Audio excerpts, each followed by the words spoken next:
मिस्टरांना सकाळी 8 वाजता डब्बा देऊन चहा प्यायला बसले होते तेवढ्यात आमचा राघू उठला. सकाळ सकाळ बराच लाडात आला होता. चहा पिऊन घेतला. चला म्हणलं आपण कामाला लागूया. दारातल्या चपला उचलून ठेवल्या. हे माझं रोजचंच रुटीन आहे. जिना झाडून घेतला. पार्किंग खराब असेल तरच झाडणार होते, कारण पाऊस आणि चिखलने हे रोजच खराब होतं. न राहून मी पूर्ण पार्किंग झाडून घेतलं. सततच्या पावसानं झाडामध्ये बरंचसं गवत उगवलं होतं. कारल्याचा वेल चांगला आला होता, पण पावसाने तो सडून गेला. आणि आज होता दुसरा श्रावणी सोमवार. पण आम्हाला होतं सुतक.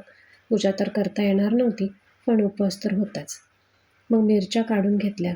हा व्हिडिओ मी तेव्हाच शूट केला होता, पण काही कारणांनी तो टाकणं मला शक्य झालं नाही. बघा, ही मिरचीची रोपं लावून वर्ष उलटून गेलेली आहेत. त्याला आत्ता कुठेतरी मिरच्या लागलेल्या आहेत. हे रोप तर बघा किती फुलं लागलेली आहेत, पण एकसुद्धा मिरची ह्याला नाही. सगळी फुलं गळून चाललेली आहेत. तुम्ही मिरचीची फुलं कधी बघितली का हो? दिसायला किती छान आणि क्यूट दिसतात, पण कशात तिखट असतात.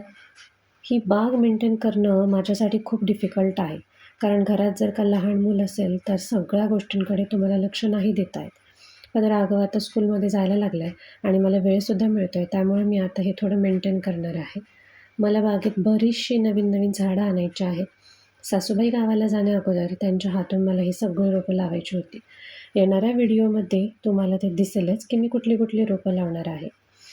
बघा मी किती मिरच्या तोडल्या आहेत. चला भेटूया पुढच्या व्हिडिओमध्ये. तोपर्यंत बाय बाय.